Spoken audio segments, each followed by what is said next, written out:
E aí, galera, beleza?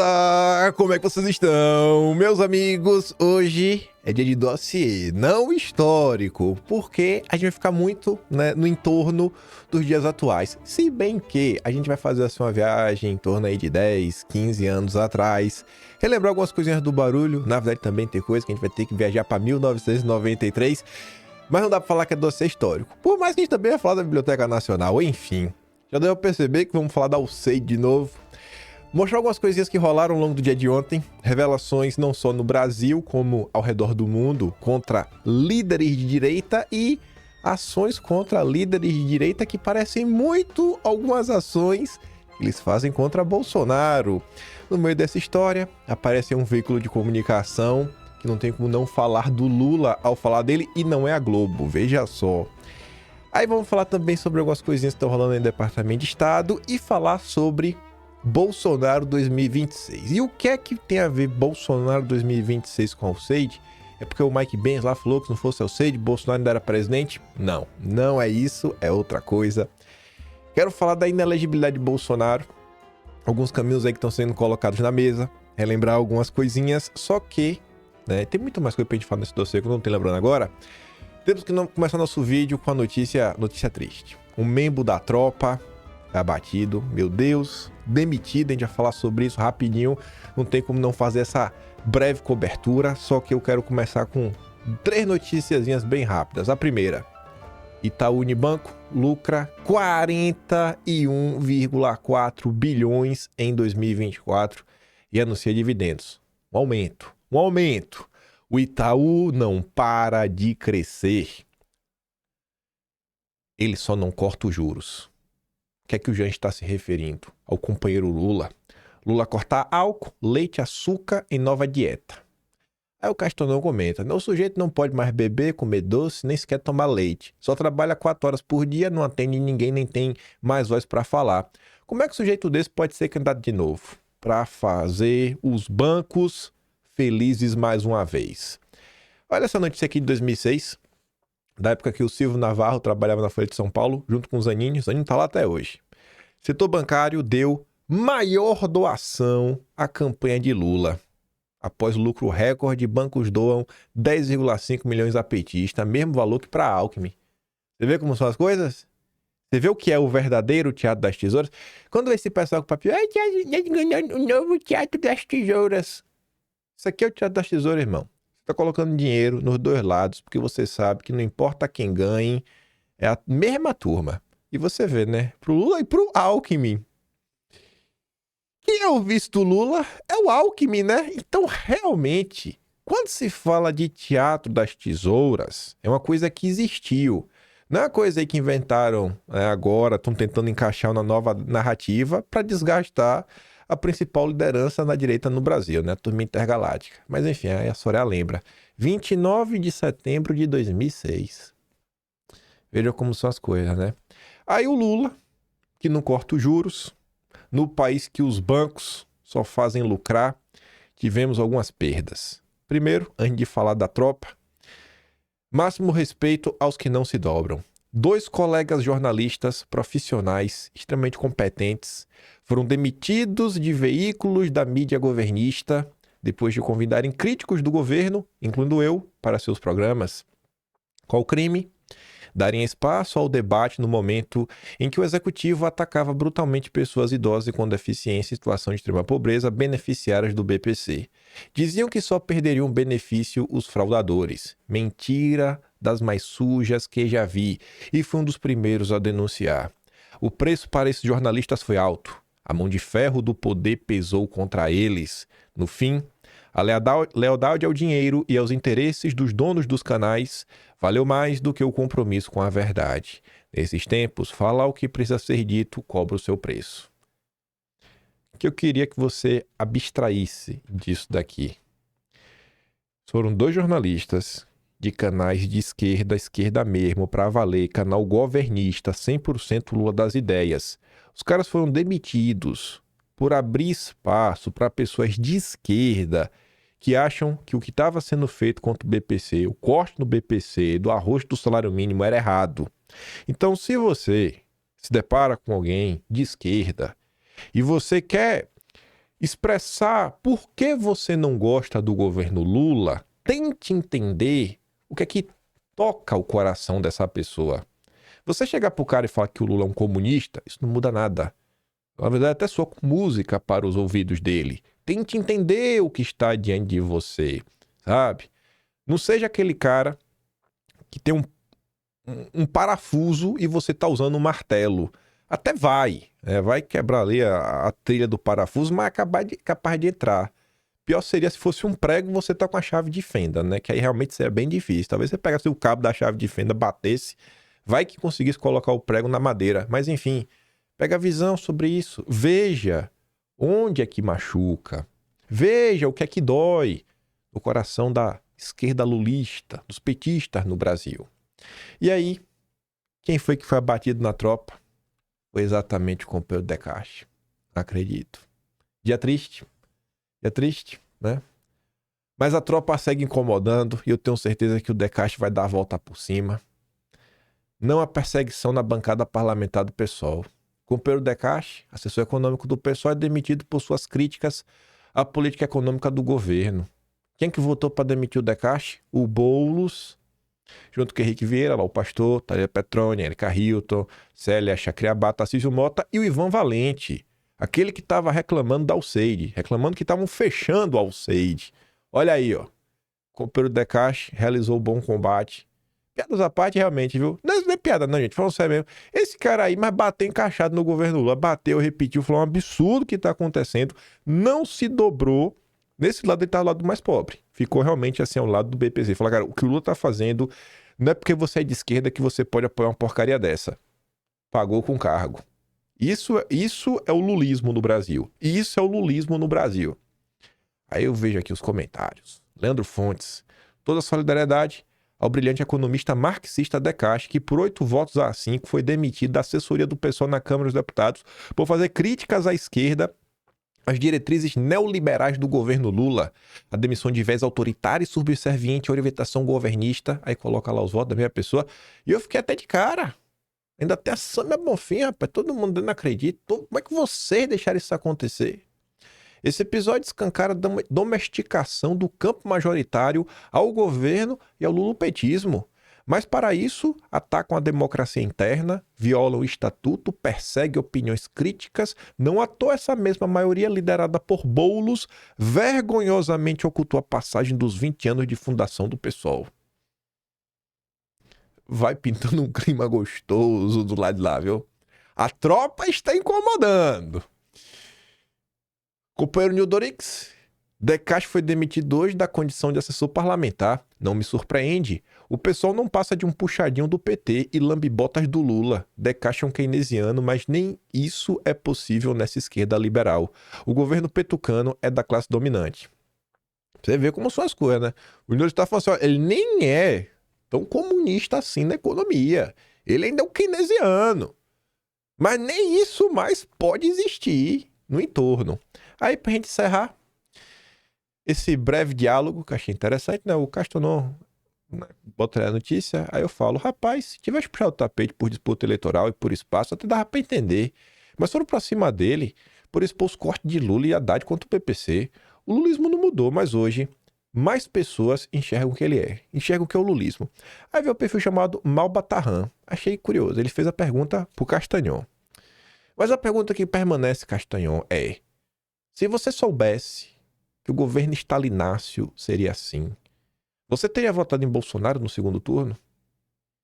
Aí ele responde assim, ó, rapaz, Lula não tem nada de Stalin, e eu desprezo o Stalin. Lula é um liberal vendido aos liberais, e o problema de vocês é não entender isso. Mas eu te respondo diretamente.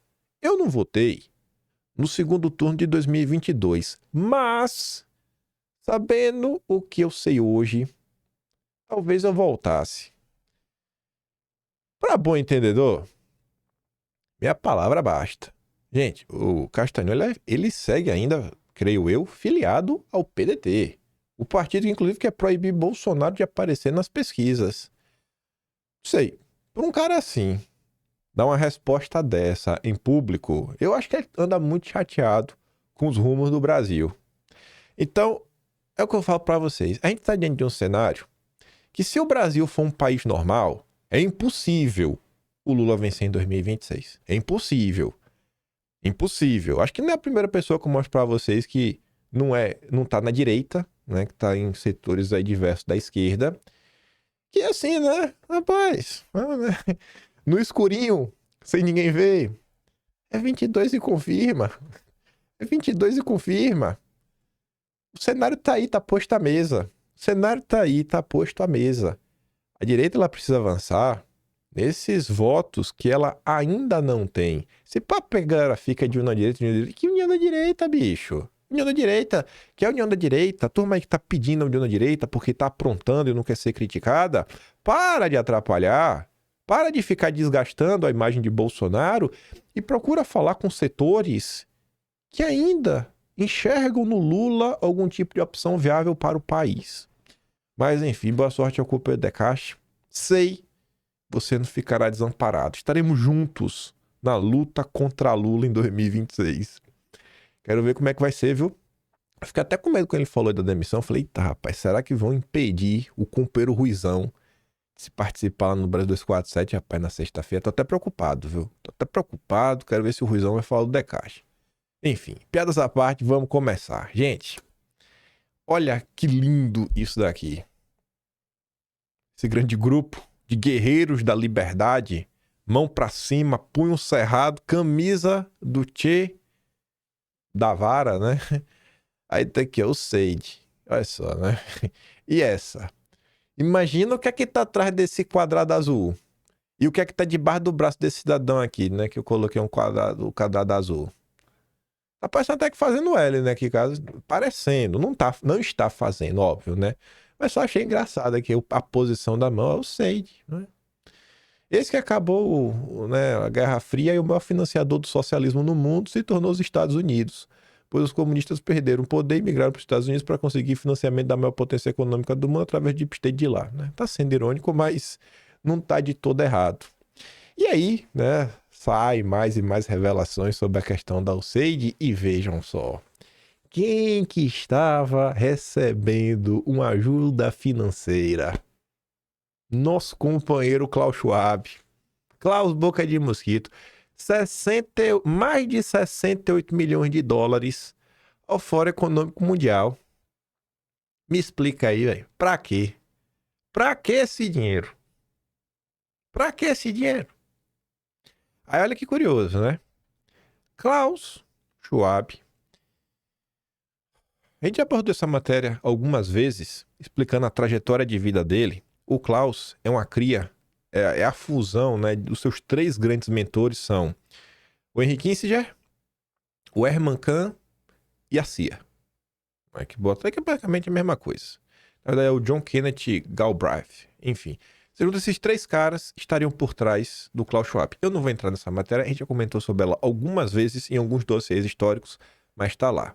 Ele tá falando, cara, o Fórum Econômico Mundial não foi uma ideia só dele. Basicamente saiu da cabeça mesmo do Henry Kissinger. O Klaus Schwab estava lá em Harvard, lá estudando com Kissinger, etc, tudo mais. Eu não vou entrar em detalhes, você pode procurar essa matéria em inglês, ela originalmente é em inglês, você pega, você lê, e aí você compreende lá o que está acontecendo. Mas enfim, o Kissinger, né, que também é uma peça central nesse tabuleiro da geopolítica norte-americana, né, da política externa. O Kissinger, ele foi escolhido a dedo pela turma dos Rockefeller. Tem um vídeo também, já comentou no passado.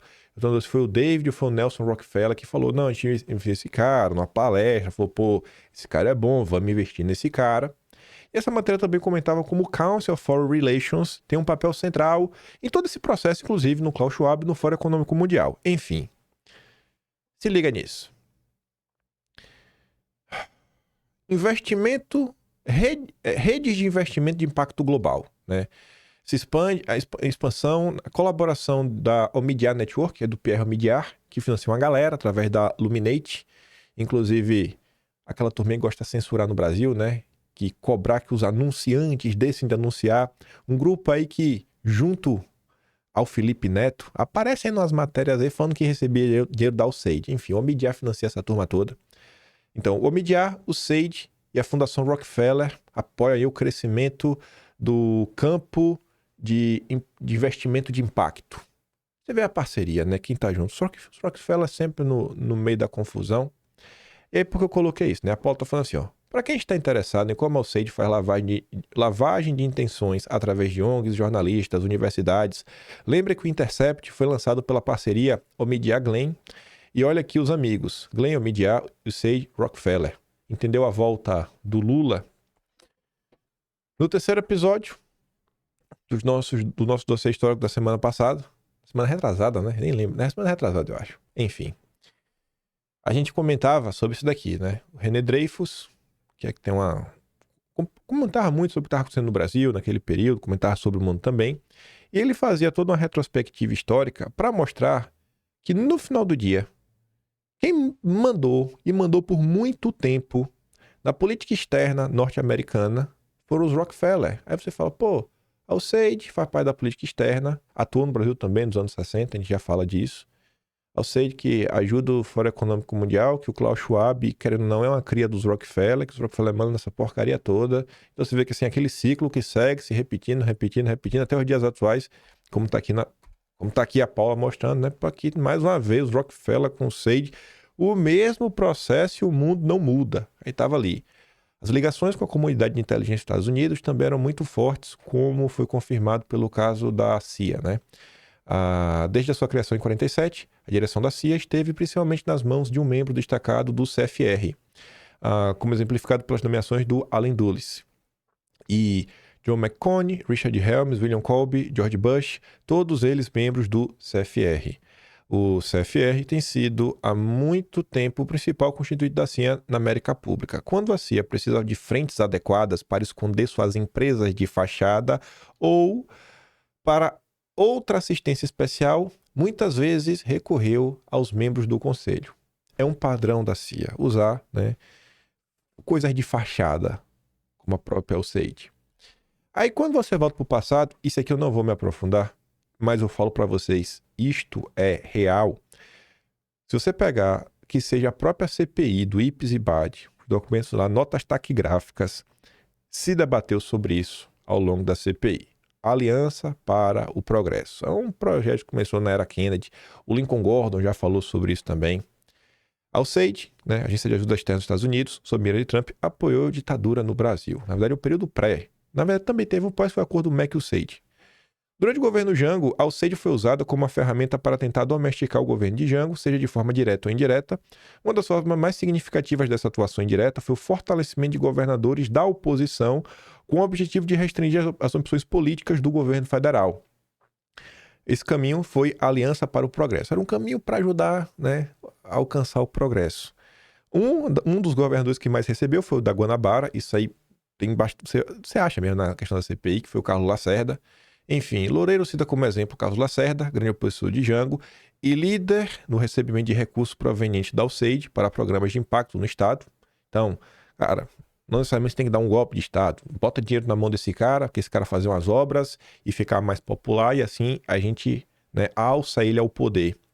Além de focar os governadores opositores, a agência também demonstrava grande preocupação com a situação socioeconômica do Nordeste. E um dos locais que eles atuaram também via Aliança para o Progresso, ou pelo Progresso, deixa eu ver, para o Progresso, foi em Pernambuco, contra o Miguel Arraes. Vocês conseguem achar isso daí, os valores, como os governadores mais alinhados acabaram por receber mais dinheiro. Você acha matérias da época na Biblioteca Nacional. Acabei me deparando com isso ao longo da pesquisa, que mostrava um comparativo do dinheiro que estava indo para o Nordeste e o dinheiro que estava indo para o estado do Sudeste, mostrando, cara, quem mais está precisando de dinheiro é o Nordeste. E o dinheiro não está chegando lá. Isso não faz sentido. E aí, né, a Folha de São Paulo comenta que está no dossiê de ontem. A Alceide se envolveu ainda em tratativas com a ditadura, que resultaram em acordo com o MEC após o golpe. É o acordo do MEC e o Alceide, a gente comentou um pouco sobre ele ontem. Mas vamos continuar. Avançando no tempo, para falar de Brasil, vejam só. O Amazônia Azul compartilha a ele mesmo, em 15 de julho de 2023, o Amazônia Azul fazia um tweet falando aí de uma ação para impedir o desenvolvimento de um projeto de uma hidrovia no Tocantins. E ele colocava 4 imagens. E aí o Amazônia Azul fala, ó, o Solidarity Center, que está aqui nessa ação, é financiado pelo SEID. Ele uniu-se a sindicatos no Brasil para se opor à construção da hidrovia do Tocantins. Caso implementada, a hidrovia reduziria os custos logísticos, aumentando a competitividade do agronegócio brasileiro no mercado externo e, consequentemente, afetaria diretamente os produtores americanos, porque ia ser um novo competidor. Atualmente, o IBAMA impede o licenciamento ambiental das obras na hidrovia. Quem é uma pessoa conhecida por seu alinhamento à agenda globalista no governo Lula que está travando tudo? Marina Silva. Inclusive apoiada pelos banqueiros. Inclusive estava lá no Fórum Econômico Mundial já em 2023, batendo foto com o filho do Soros e com o Mark Malloy Brown. Você acha que isso é aleatório? Aí a terceira imagem que o Amazônia Azul colocou é sobre o Solidarity Center, né? A página deles do Wikipedia, que fala, ó, proventos, né? O dinheirinho. 96% do financiamento da Solidarity Center vem da USAID e do NED. Assim, é basicamente um braço da USAID. 96% do financiamento deles vem da USAID e do NED. O grupo que junto a sindicatos no Brasil está impedindo que o Brasil se desenvolva. Então, gente, o que a gente está diante aqui nessa situação não é assim, eu coloquei no título do vídeo ontem, Bolsonaro é a ponta do iceberg. É a ponta do iceberg. São décadas. São mais de 6 décadas. Mais de 6 décadas de interferência no Brasil. São mais de 6 décadas. Quer mais?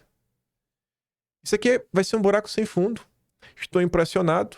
A quantidade de dinheiro saindo do bolso dos americanos para absurdos é impressionante. Agora lançaram um sistema para pesquisar as doações da USAID e você acha coisas muito bizarras, muito dinheiro. Deixa aqui um exemplo. A faculdade de Stanford conseguiu mais de 2 milhões de dólares, olha só, Stanford, para criar uma proposta de redução de trabalho ilícito na produção de carvão no Pará. O que é que tem a ver, rapaz? Stanford, Estados Unidos, 2 milhões 69.400 dólares. Na verdade, é reduzir a força de trabalho, né? Reduzir o número de trabalhadores em, carvoarias ilícitas no Pará. Você tá entendendo como são as coisas? São 6 décadas, são mais de 6 décadas interferindo no Brasil. Mais de 6 décadas. Mas não para por aí. Colorido. Arco-íris, né? Muito amor. Quem que ajuda? Quem que ajuda? Fundação do menino Bill, né? Gates. Fundação Ford. E a USAID. São mais de 6 décadas.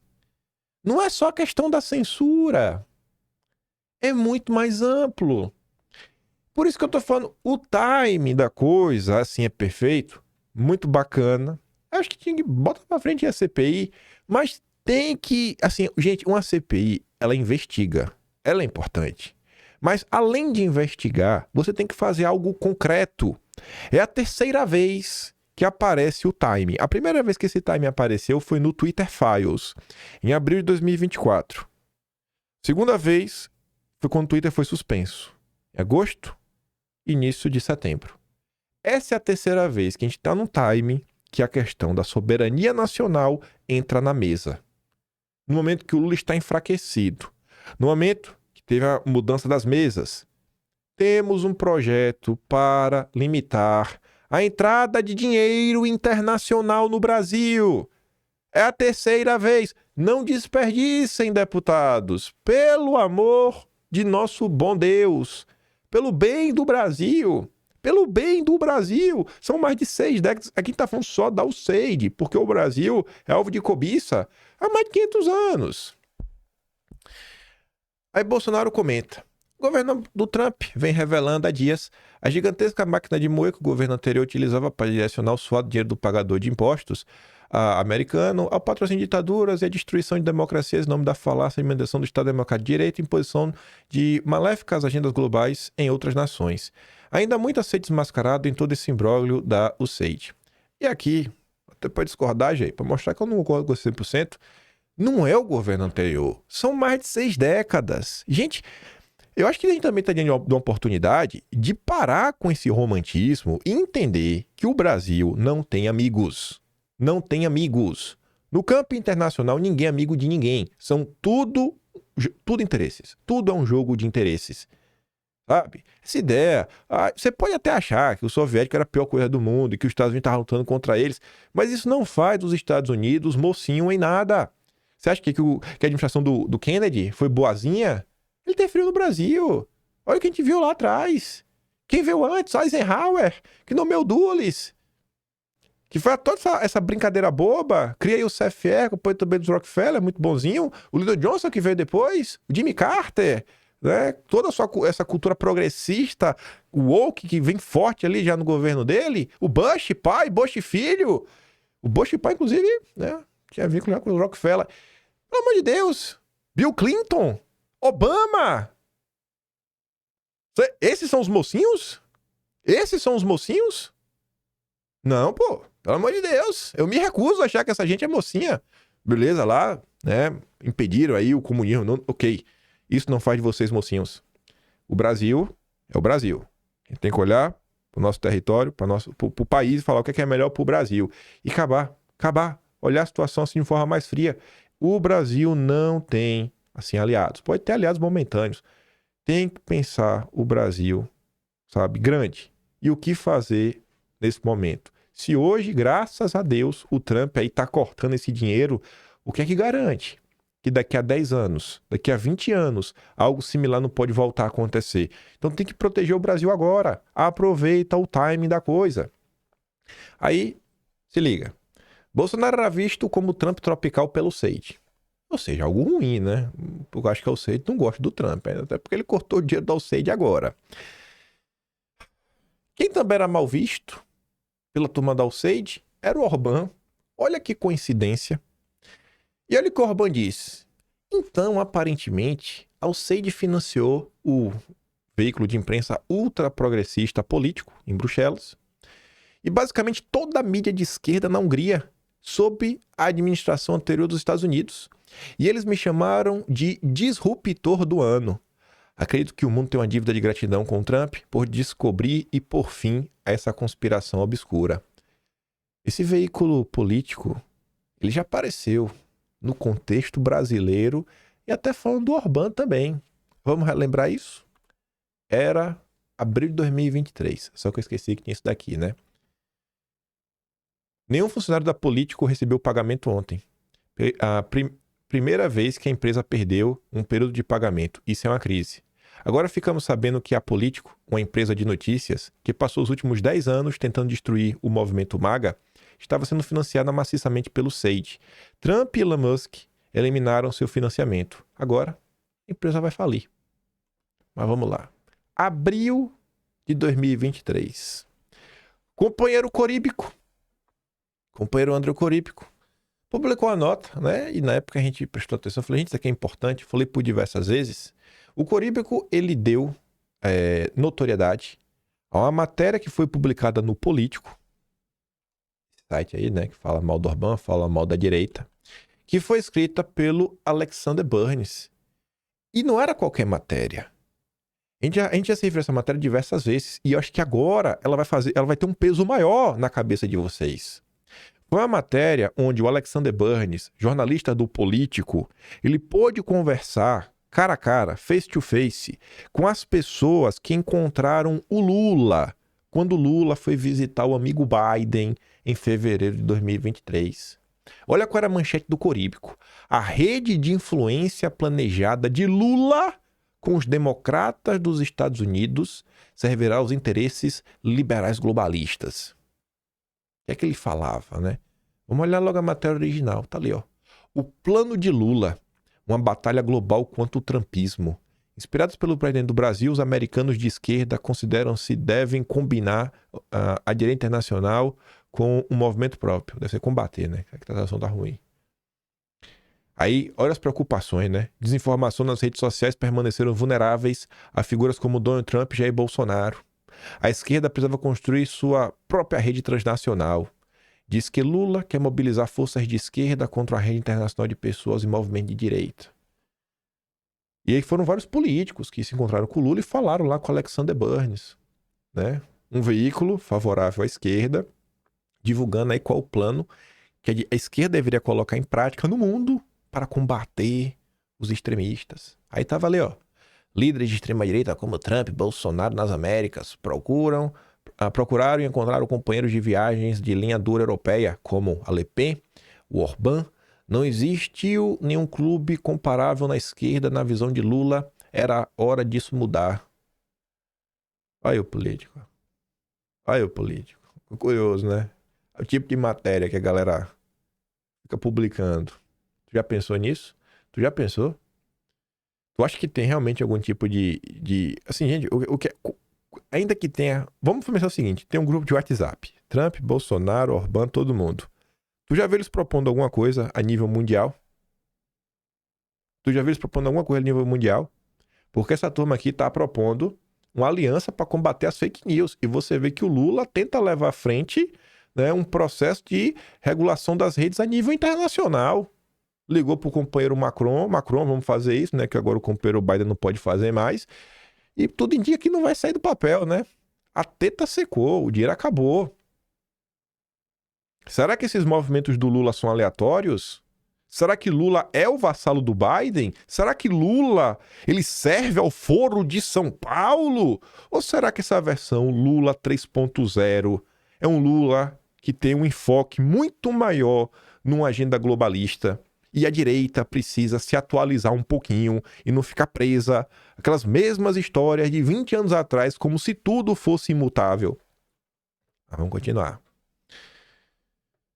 Falando de imprensa, dinheiro e o Seide, quem também recebe um cacauzinho é a Reuters. Você lembra da Reuters? Teve até aquele fotógrafo, né? Lembra do fotógrafo da Reuters? Qual o evento que teve no Brasil que um fotógrafo da Reuters foi alvo de uma polêmica? Você lembra?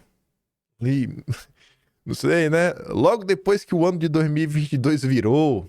Logo no início, ali em janeiro de 2023, eu não lembro o que é, né? Preciso lembrar.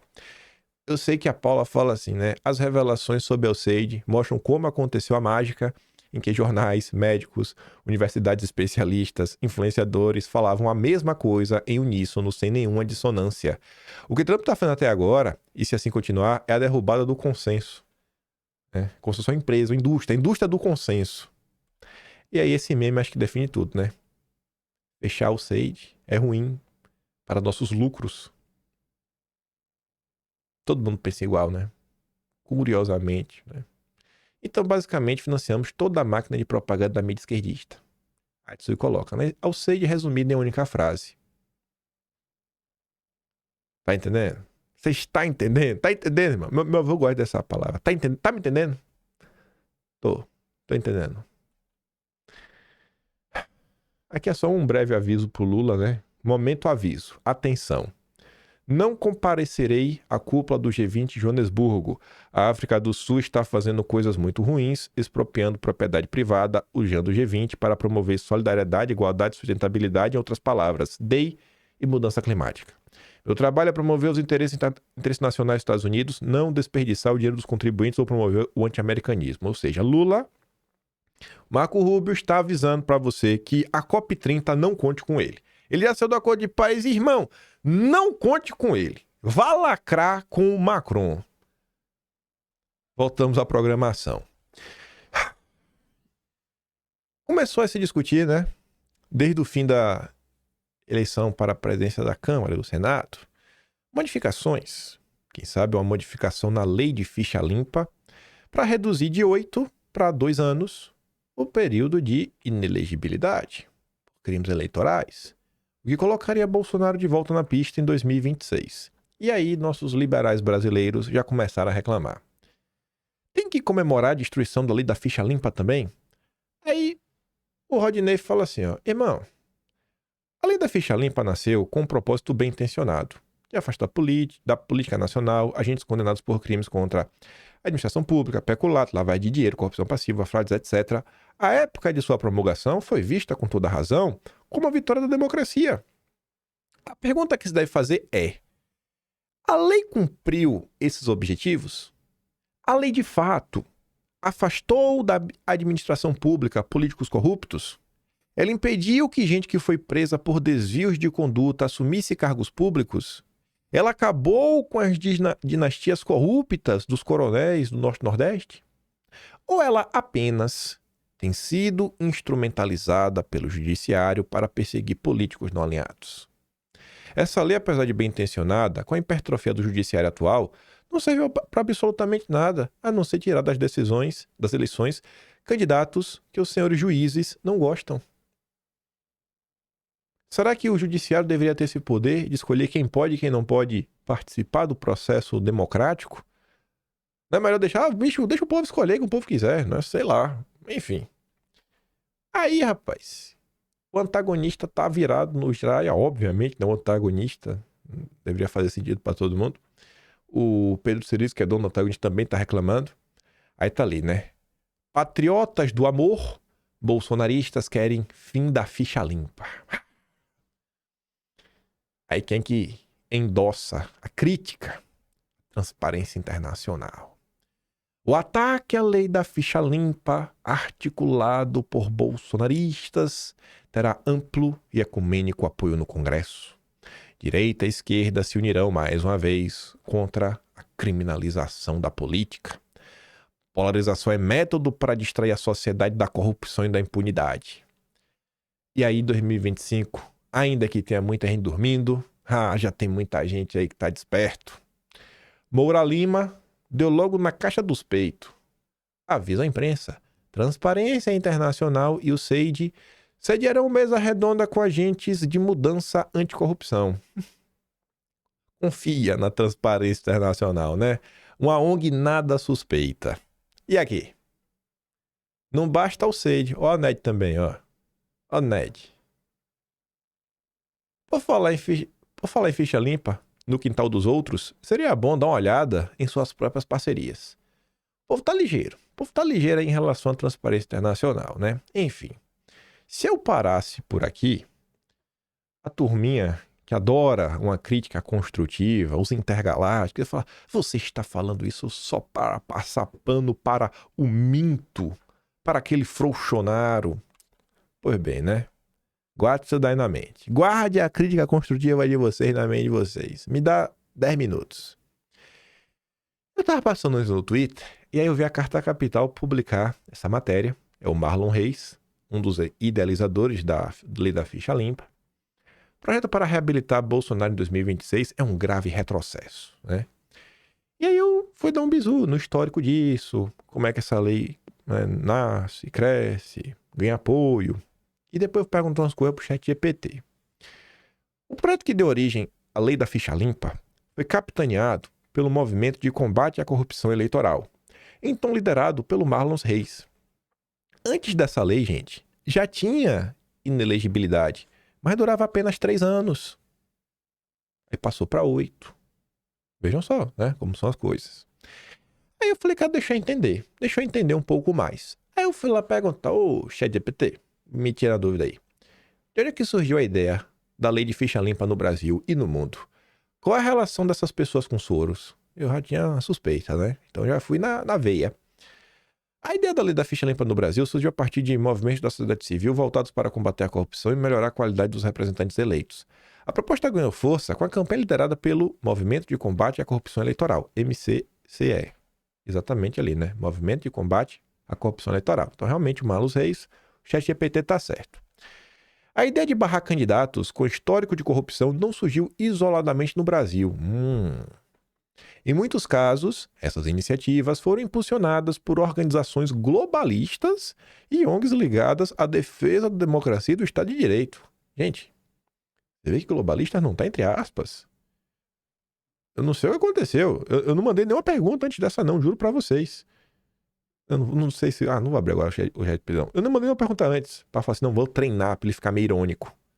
Tô até na dúvida, né? Será que agora o Trump... Só porque o Trump se elegeu, até o chat GPT tá endireitando? Enfim. Relação com Soros. Jorginho, através de suas fundações e redes de influência, como a Open Society, financia diversos projetos que promovem mudanças institucionais, incluindo reformas eleitorais. No Brasil, o MCCE teve apoio de entidades como a Transparência Internacional, que é parceira do NED, é parceira da USAID, Fundação Ford e outras ONGs que recebem financiamento indireto dos Soros. Essas entidades promovem pautas que, embora apresentadas como anticorrupção, muitas vezes têm impacto direto na exclusão de certos grupos políticos, especialmente aqueles contrários à agenda globalista. O Soros financia projetos, leis que acabam por excluir da política antiglobalistas. Nossa, que curioso! A lei da ficha limpa foi amplamente apoiada pela grande mídia e por setores jurídicos ligados ao establishment. Até a Globo e o establishment brasileiro apoiaram essa lei. O que levanta questionamentos sobre seu uso seletivo e politizado. Lula disputou a eleição de 2022, né? Bolsonaro está inelegível. Muitos críticos apontam que, na prática, a lei serviu para barrar adversários políticos específicos, enquanto outros candidatos com histórico questionável continuaram concorrendo sem problemas. Em relação ao mundo, quem inventou primeiro a lei de ficha limpa antes dela chegar no Brasil? A ChatGPT fala assim, né? A ideia de impedir que políticos com história de corrupção ou crimes concorram a cargos públicos não nasceu no Brasil. Aí ele fala lá, aí dá exemplo. Nos Estados Unidos, regras para inelegibilidade variam de estado para estado, mas crimes graves, né, podem impedir o candidato de concorrer. Há influência de instituições como o NED, a USAID, que promovem reformas eleitorais em países aliados. Que curioso, né? Os amigos aí da Transparência Internacional. Itália. Em 1993, após a Operação Mãos Limpas. Lembram dessa operação? Vocês lembram de algum juiz muito famoso que virou senador pelo Paraná, que fala igual um marreco, que era especialista da mão limpa, enfim. Após a Operação Mãos Limpas, foi aprovada uma lei que impede políticos condenados de disputar eleições. Essa legislação inspirou vários países, inclusive o Brasil. Realmente, né? A Operação Mãos Limpas influenciou muito o Brasil. Aí depois fala na influência internacional e organizações globalistas. A dos Soros financia diversas ONGs que promovem reformas eleitorais e combate à corrupção.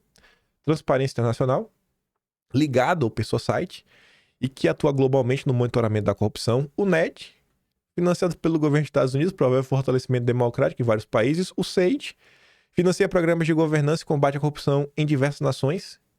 E veja que a pergunta que eu fiz pro ChatGPT não envolvia nada de USAID, NED, nada. Eu perguntei, cara, e os Soros? E o mundo? É o ChatGPT sozinho que resolveu falar do NED e do SAID, né? Tô achando que a turma aí tá 100% alinhada ao Trump. O Brasil se inspirou em algum país? A lei da ficha limpa brasileira teve como modelo principal a legislação italiana da década de 90, após a Operação Mãos Limpas. Além disso, a forte influência de ONGs e organizações internacionais ajudou a consolidar o projeto como parte de um movimento global de transparência eleitoral. Pois bem, até aqui, aquela galera mais de boa ia falar, não, beleza, dá para ser favorável a mudar a lei, né? Realmente, tem alguns pontos aí que são questionáveis. Mas ainda parece que você só mudou de ideia por causa de Bolsonaro. Tá parecendo que você só mudou de ideia por causa de Bolsonaro, viu? Eu sei disso. Mas me dá mais um tempinho aí que eu vou mostrar que não é isso. Aí eu fui olhar lá na Biblioteca Nacional, né? Falei, será mesmo que tem alguma coisa a ver com a Operação Mãos Limpas? Pois bem, Jornal Fluminense, 25 de maio de 2010. A aprovação do projeto Ficha Limpa pode ser um bom caminho para a caça aos corruptos que, lembrando a Operação Mãos Limpas da Itália, mostrou ao mundo métodos purgativos funcionando tão bem em política como em gastroenterologia. Obviamente, há de se guardar as devidas proporções sob a pena de levar o doente para o ralo junto com o vômito e ninguém quer excessos. Não se quer punir supostos criminosos. A sociedade agora protegida pela tentativa de se banir candidatos julgados e condenados quer sim ver aplicadas as leis e uma confiabilidade pelas instituições cada vez maior. Mas ela não quer somente maus políticos fora da vida pública, que ainda na cadeia. Qualquer segmento acostumado a fazer da corrupção sua maior aliada. Então você vê que a galera tinha um receio da lei ser mal utilizada já em 2010 e falava da Operação Mãos Limpas. Aí, 2010 também, olha lá o Temer. O Temer é bonitão. E olha essa camisa. Grava essa imagem. Eu sei que tá muito pequena, mas é um quadrado assim meio verde e amarelo, um negócio aqui meio laranja, escrito ficha limpa. É uma letra branca com uma sombra em azul. Guarde isso na cabeça. Temer, lindo, maravilhoso. Não importa mais quem é os outros. Corrupção não diminui no país. Quem diz isso? A Transparência Internacional. O Brasil, 69ª posição em ranking. Beleza, né? Brasil de sempre. É a nossa grande Transparência Internacional preocupado com o Brasil. Aí, agora o Intergaláctico vai ter um problema. Ih, você está passando pano pro mito. Hoje é episódio 1930.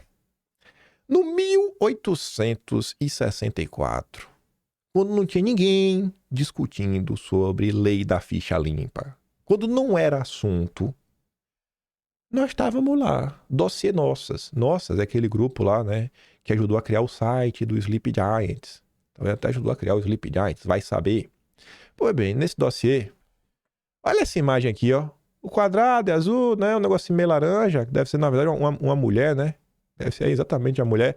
Você vê que é a mesma coisa, ó, a mesma imagem da época. A gente comentava sobre a lei da ficha limpa. Vamos nos ouvir de novo. Cadê? Vamos lá. Vou botar do início. O mentor da Rede Nossas foi o Jeremy Heymans, criador da Vice e da agência de marketing Purpose, ambas dos democratas. Foi um cara deles que veio para o Brasil ajudar a campanha do Lula. A pesquisadora Corinne Morningstar descreveu a agência de marketing do Heymans, a Purpose, como sendo o lugar onde os lobos de Wall Street vão quando querem uma campanha para derrubar algum político, ou para gerar uma espécie de primavera, né, um golpe em um país eco. Quando eu fiz o vídeo do Nossas, uma tia do Zap me mandou uma DM no Twitter e falou: Kim, olha isso daqui que eu te mandei. Ela mandou isso aqui acho que em 2022. Ela falou: achei aqui em casa essa super interessante, de 2016. Ela tem 26 anos e quer mudar toda a lógica da política. A super interessante comentava sobre a Alessandra Rufino, a Purpose e tudo mais. Na volta, resolveu retomar a vida universitária e tudo mais, enfim. Em nível global, para conseguir se bancar em Nova York, começou a trabalhar na Purpose, empresa incubadora de projetos, o diretor executivo Jeremy Heymans, que bancou seus estudos. E aí a Gringa já comentou ali atrás, né? Então você vê que, poxa, tem espaço, teve espaço, né? Você vê como algumas pessoas... Você tem que pensar, cara, como é que a pessoa é notada pela imprensa, né? Desde 2016 já tinha espaço. Pô, super interessante. Naquela época todo mundo lia revista, né? Todo mundo não, mas tinha muito mais engajamento do que tem hoje. A pessoa comprava, pelo menos. Algumas pessoas compravam revista física em 2016. Então esse tipo de projeto, ele sempre ganha apoio. E você vê que esses projetos sempre acabam tendo conexões. Aí veja. A primeira campanha do Avaz, do Heymans, o Heymans, esse mesmo Heymans que contratou a Ouro Fino, ele é o cara que funda o Avaz. A primeira campanha do Avaz no Brasil foi a lei da ficha limpa. E quem foi o primeiro diretor da Avaz no Brasil? Quem? Pedro Abramovay, diretor da Open Society. A Avaz é aquele site que você meio que se cadastra, né? Pra você assinar. Fazer tipo uma... Como é? Quando todo mundo faz uma assinatura junto, não se assina, né? Sei lá, uma petição. Petição, né? Enfim, também assine nossa petição.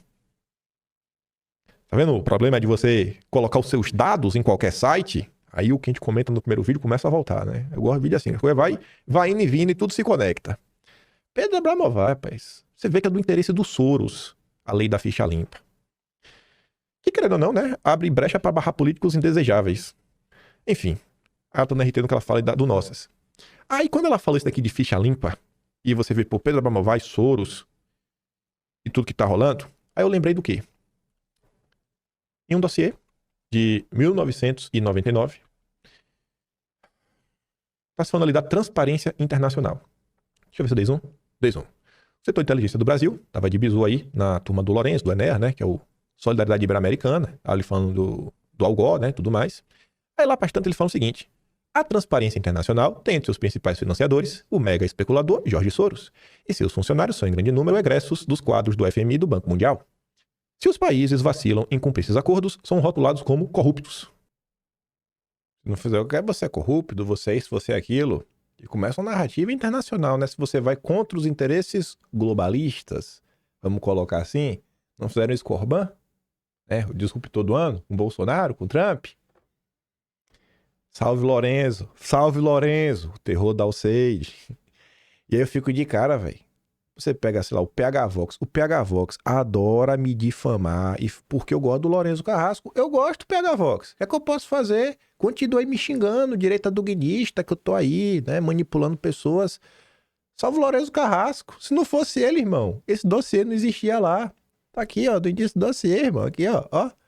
Ó, tabloide, Solidariedade Americana, MSA, tudo lá do Lourenço. O velho Lourenço tem umas coisas interessantes, pô. Não dá pra desprezar tudo que ele fala, não. Mas vamos continuar. Tenho que dar aquela espetadinha, né, nos meus amigos que aqui ficam falando de mim. Não, a gente não pode deixar, né, ficar apanhando calado. Inúmeros egressos dos quadros do FMI e do Banco Mundial. Se os países vacilam em cumprir esses acordos, são rotulados como corruptos. Então você vê que o Soros ele quer ter meio que o poder de falar quem é limpo e quem é sujo. Foi fundado em maio de 93, uma poderosa organização internacional dedicada a combater a corrupção nacional e internacionalmente, que todavia não seria mais do que uma fachada. Seria, na verdade, um apêndice do Banco Mundial e do FMI, comprometida com a mesma perspectiva globalista e programática de tais instituições, embora com um disfarce diferente. Um dos seus patrocinadores é, não surpreendentemente, o Jorge Soros, né, financiador de campanhas pela legalização de fumaça e narco-insurgência na Iberoamérica. O diretor-gerente do FMI, Michael Candesos, é orador frequente em suas reuniões. A propaganda da Transparência Internacional repete constantemente que é urgente a necessidade de se estabelecer uma autoridade anticorrupção independente dos governos e com poderes de combater a corrupção dos políticos de quaisquer países. Uma espécie de tribunal penal internacional. A Transparência Internacional, quando atua no Brasil, ela sempre atuou contra Bolsonaro, né? Falando que Bolsonaro é um vagabundo. E ela sempre foi bem solidária à causa lava-jatista. Aí você olha aqui, né? Pô, desde 93, a Transparência Internacional pede um órgão, uma autoridade, que possa julgar casos de corrupções até internacionais, que não tenha ligação de qualquer país, né? Então, internacional. Agora, a Transparência Internacional coordenou as atividades dos juízes italianos da Operação Mãos Limpas. Por que Moro se orgulha de ser um grande especialista, né, que estudou muito sobre a Operação Mãos Limpas na Itália, que no final não deu em nada. No Brasil, né, Lula é presidente. Pois bem, 5 de dezembro de 2021, Moro propõe Agência de Combate à Pobreza e Corte Nacional Anticorrupção. Aqui era Corte Nacional. E aqui, Moro defende Corte Internacional Anticorrupção. Exatamente a agenda dos Soros, desde 1993. Essa é a direita? Aí voltando pra gente falar. Porque não tem como, ainda que eu não tivesse simpatia por Bolsonaro, você tá entendendo no final do dia? Em 93, enquanto o Soros já tava planejando maldade, Bolsonaro tava tentando salvar a soberania do Brasil. E falando de soberania, que é uma palavra que a gente tá falando bastante no vídeo de hoje, o Moro diz que vejo essa internacionalização do combate à corrupção como um avanço e não como uma intromissão indesejada na soberania. Soberania para receber ou pagar suborno não desejável para qualquer país. Que frase vagabunda, né? Que frase, como se fosse necessário abrir mão da soberania para ter segurança. Pô, o Moro falou alguma coisa da Alceide? O Moro falou alguma coisa do Ned? Cadê Moro? Moro, fale alguma coisa, Moro! Se mexe! Se mexe, meu senador! Meu lindo! Bora, Moro! Abre o bico, Moro! Fala alguma coisa! Mas vamos continuar. Ô, Moro, pelo amor de Deus. Você tá entendendo? Moro é um liberal no final do dia. Toda é sempre isso, é pegar no pé. Me aponta aí um grande representante dos liberais no Brasil que não tá fechado com a agenda globalista, que luta pelos interesses nacionais. Me aponta. Moro propõe criar a Corte Nacional de Corrupção, né? Ele não percebe, mas ao propor isso, acaba não reconhecendo que a Justiça Federal comum não era adequada para jogar corrupção. Joga contra ele mesmo. Ele é burro, né? Aqui em 2021 essa postagem. É que eu peguei coisa que a gente comentou em vídeos na época. Moro propõe agência, aqui é a matéria do vídeo na época. Aí você vê, né? E sempre com a justificativa dos liberais. Técnico, tudo técnico. Não é nada político, tudo técnico. Os melhores servidores e os melhores magistrados do judiciário por meio de um processo seletivo que leva em conta, com um procedimento de devida diligência, não só a integridade dessas pessoas, mas o comprometimento delas com o combate à corrupção. Como é esse comprometimento? Quem que vai fazer esse ranking? É o quê? Se essa pessoa participa dos eventos da Transparência Internacional? Se essa pessoa participa do quê? Como é que você mede isso? Critério totalmente subjetivo. É tudo técnico. técnico, os melhores dos melhores. Técnico. Como é técnico? Burro é o Felipe Barros. Burro, sabe de nada. Gente, não é conhecido. Acho que aqui no vídeo já tá no ponto que talvez você não saiba nem explicar. Você pode nem saber explicar, mas você tá entendendo alguma coisa. Você não sabe explicar o que você entendeu. Mas já deu pra entender que esses caras não são solução. Eles são problema. E você vê, essas matérias tudo são de vídeos antigos. Graças a Deus, eu não desperdiço o tempo de vocês. Porque assim, se eu consigo pegar uma matéria que eu falei lá atrás e trazer de volta, que é matéria importante, pô. Ainda bem, né? Mas vamos continuar. Parte do problema. Aí tá ali, ele publicou um texto de punho. Que ela falando contra a soberania, né? Não faz mal, porém, que estima, eu já li a primeira parte, que estimos a construção de uma cultura de integridade e não de práticas de corrupção vem de fora. Né? Às vezes, países, empresas, pessoas precisam de empurrãozinho. Empurrãozinho dos Soros. É isso que a gente precisa. Aí você vê, né? Quem que Moro levou pro governo? A Elona Zabó, do Igarapé, que era chefe da Adriana, do Cipó, que tá aí levando os petistas pros Estados Unidos pra tentar contra o Brasil. Adriana Cipó, Estados Unidos, é porque nesse dossiê do Nossas, a gente tá falando sobre isso, antes de chegar na questão da Vaz. O nosso, a gente fala da Alessandro Rufino, que tem conexões com o Felipe Neto, com o Soros, aquele vídeo do Felipe Neto, porque Trump na verdade não era o pior presidente do mundo, e sim Bolsonaro, um vídeo do Felipe Neto que rodou, que apareceu no The New York Times. Ela tem papel central, o Felipe Neto agradece a ela. O Pedro Abramovay joga o vídeo pra cima, pro vídeo rodar o mundo inteiro. Assiste esse dossiê na época, sabe? Então assim, não me vem falar, ele é da ficha limpa porque Bolsonaro é um mito. Não, irmão. Eu tô falando isso daqui desde o ano passado, sabe? E esse dossiê, na verdade, aquele da Transparência Internacional, ele tá, acho que no mês de janeiro do ano passado. Se não for janeiro, acho que é o de março. Era um vídeo assim, as denúncias do Enéas. Que é eu falar da turma do Enéas, do Lourenço e tudo mais, trazer aquilo ali. Então, não vem encher meu saco, viu? O que é que Moro disse que se arrepende de não ter batido o pé? Quando ele indicou a Elona Zabó pra fazer parte do governo, que ele tomou uma pressãozinha. Elona com Santos Cruz, né? Sabotador. A gente falou do Atlético e Cálcio, que só pôde sustentar a tese do gabinete do ódio graças ao Santos Cruz. Atlético e Cálcio, que os deputados aí agora estão falando, que age através também do SEID, do NED, nesse complexo de censura que o Mike Ben está falando, né? Agradece ao Santos Cruz, que não deixou cortar o contrato, meteu lá o Segovia. Salve Santos Cruz. E ela nessa daqui, ó. Abraçada diretamente com o Soros. Aqui é o filho do Soros, agora que tá assumindo o pessoal site, na casa do FHC. Quem também já falou dele hoje.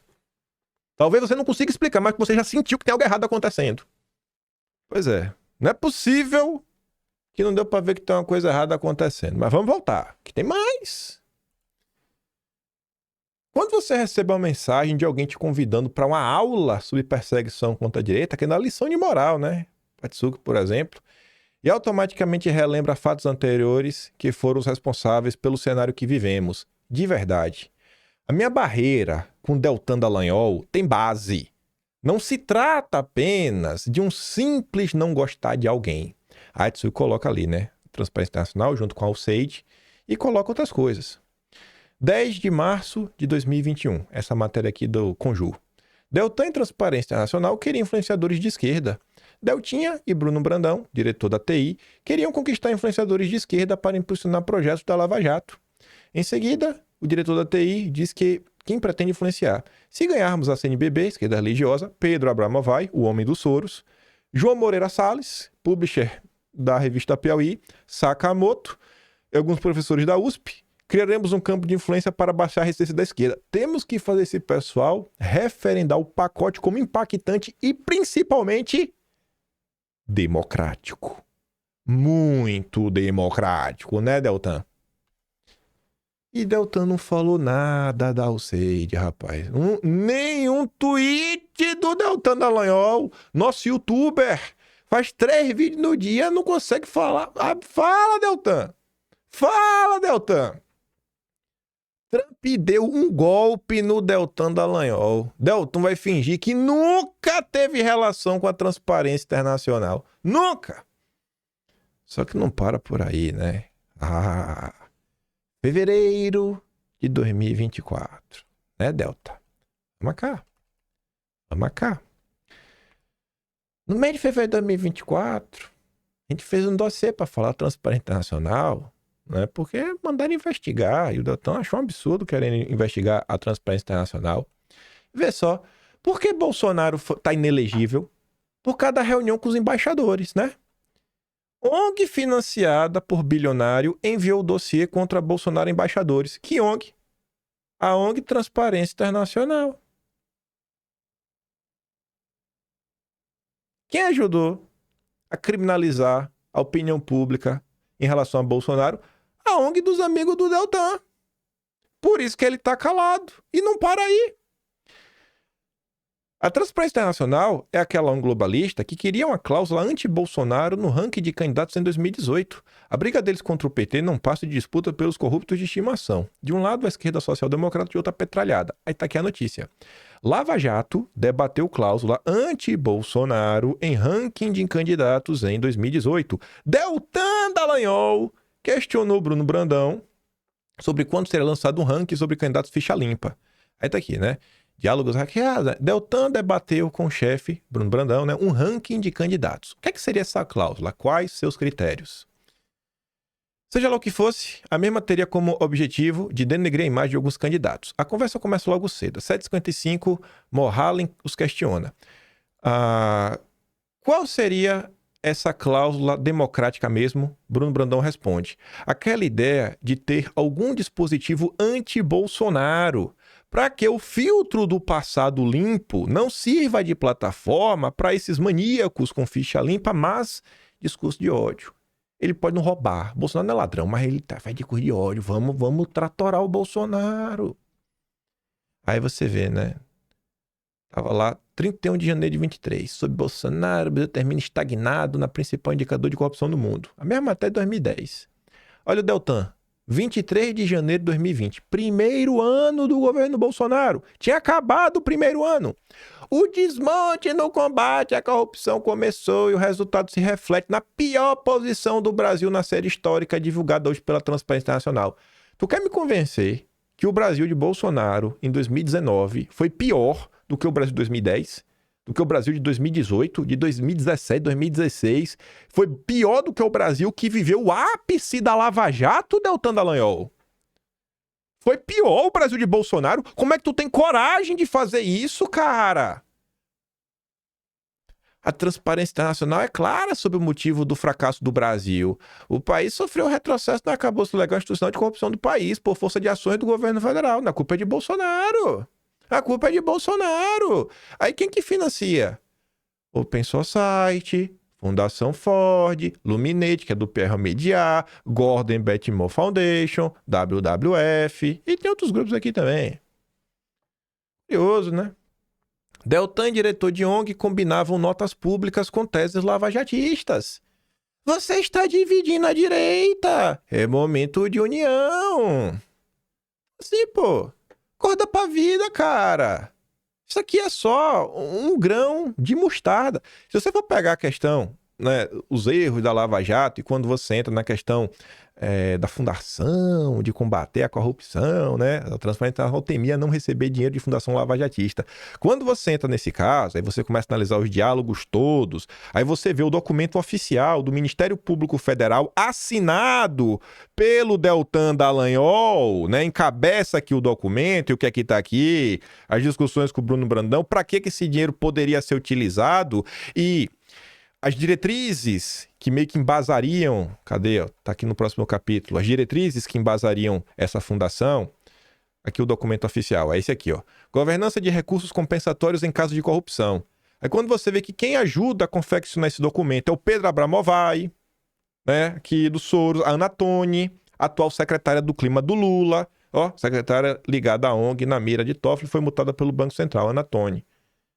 Deltan Dallagnol, faça alguma coisa. Fundação MacArthur, que recebe dinheiro. A MacArthur recebe dinheiro da Fundação da USAID do NED. Enfim, o Pessoa Site, Ford Foundation. Isso aqui é tudo material que tá lá. A Bill Gates, a Oak Foundation. Tá entendendo? E aí, quem também faz parte aqui do Transparency, né, que seria a Transparência Internacional, é o nosso companheiro Jamil Chad. Olha aqui, é um expert. É um expert, o Jamil Chad, né? Até ele falou sobre a questão do Fica em Casa em nome da Transparência Internacional. Tá de brincadeira, pô. Que direita que vocês querem unir? Vocês são malucos, é? São malucos, é? Tá achando que é questão de crítica? Ah, porque não pode criticar o mito? É, pode criticar o mito, não. O Brasil se tornou o paraíso de ONGs picaretas que representam interesses estrangeiros que pretendem rifar o país e suas riquezas. Hoje, os rumos do país são ditados por deliberações paralelas que influenciam decisões políticas governamentais, a elaboração de políticas públicas e um sem número de outras coisas que, na prática, ditam o que acontece ou deixa de acontecer no nosso dia a dia.